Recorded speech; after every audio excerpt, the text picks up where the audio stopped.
علي حبه جنة قسيم النار بالجنة وصي المصطفى حقا إمام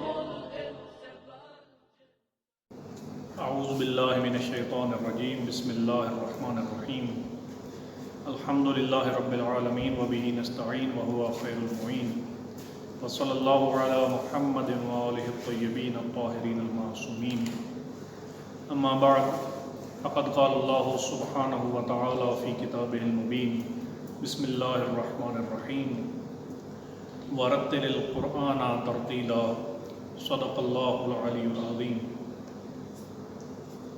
آج کل کے اس مصروف دور میں جہاں انسان کے پاس باقی کئی اہم کاموں کے لیے وقت نکالنا مشکل ہو چکا ہے، اسی طرح کئی اہم دینی معاملات ہیں جن کو سمجھنے کے لیے، سیکھنے کے لیے انسانوں کے پاس، خصوصاً نوجوانوں کے پاس وقت نہیں۔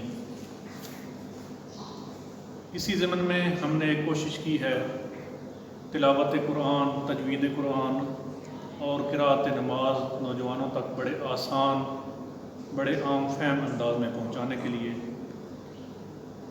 تھوڑے سے عرصے میں چند قواعد، صفات اور چند مخارج کا خیال رکھتے ہوئے ہم بہت حد تک یہ کر سکتے ہیں کہ ہماری نماز کی قراءت اور ہماری قرآن کی قراءت درست ہو، کیونکہ قرآن کا بھی حکم ہے۔ سورہ مبارکہ المزمل کی 4 آیت میں ارشاد رب العزت ہوا کہ ورتل القرآن ترتیلا، قرآن کو خوب ٹھہر ٹھہر کے پڑھو، اچھے طریقے سے پڑھو، اور قرآن کی تلاوت انسان کے لیے دنیا و آخرت کی کامیابی و سعادت کی بھی ضمانت ہے۔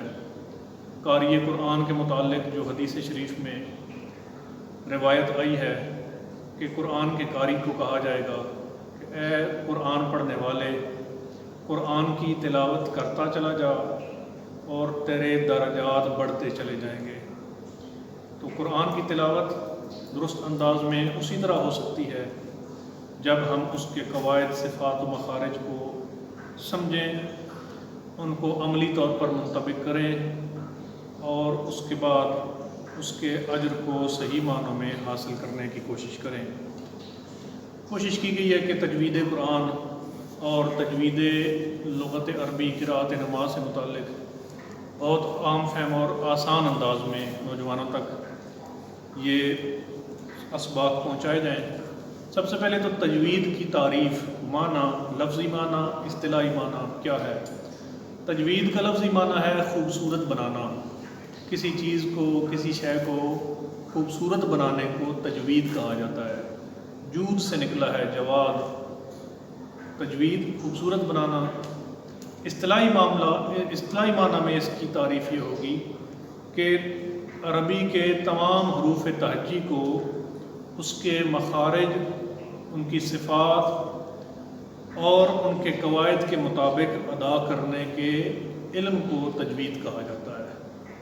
علم التجوید یعنی حروف تہجی کو ان کے مخارج، ان کی صفات اور ان کے قواعد کے مطابق ادا کرنا۔ دنیا کی ہر زبان اس کا اپنا لہجہ ہے۔ ہم دیکھتے ہیں کہ جو لوگ اردو بولنے والے نہیں ہیں، اگر وہ اردو بولیں گے تو ان کو ہم محسوس کر سکتے ہیں کہ ان کی زبان اردو نہیں ہے۔ ان کا لہجہ، اگرچہ وہ بول اردو رہے ہوں گے لیکن لہجہ ان کا اردو نہیں ہوگا۔ کوئی دوسری زبان والا اردو بولے، کوئی انگلش بولنے والا اردو بولے، اردو تو بول رہا ہوگا لیکن اس کا لہجہ اردو نہیں ہوگا۔ اسی طرح ہر زبان کا لہجہ، وہ اگر لہجہ ہے تو اس زبان کی شیرینی، لطافت اس لہجے کے ساتھ آتی ہے، اور اسی بارے میں کہا گیا کہ اس کو خوبصورت بنا کر پیش کیا جائے۔ اور یقیناً تجوید اتنی اہم ہے کہ اگر اس کو چھوڑ دیا جائے اور مخارج سے انسان نابلد ہو تو انسان اپنے لاشعوری طور پر کچھ ایسے الفاظ اس کے منہ سے نکل سکتے ہیں کہ وہ کلمات کفر جن کو کہا جاتا ہے۔ میں مثال دینا چاہوں گا۔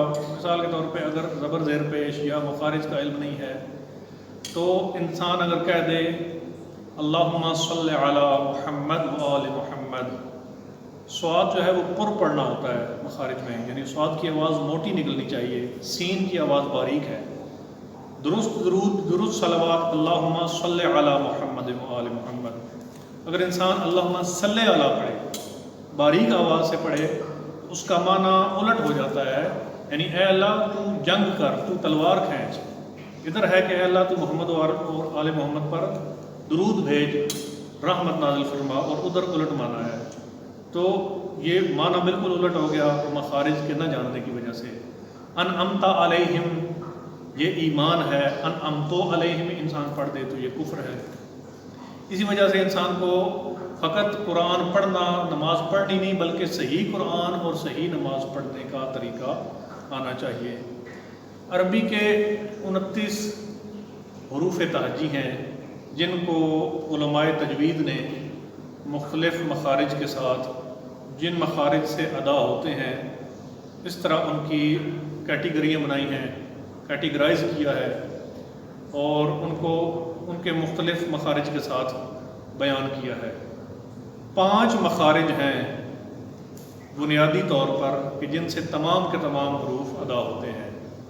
5 مخارج ہیں، یعنی حلق سے لے کر ہمارے ہونٹوں تک یہ 5 مقامات ایسے ہیں کہ جہاں سے تمام حروف تہجی عربی کے ادا ہوتے ہیں۔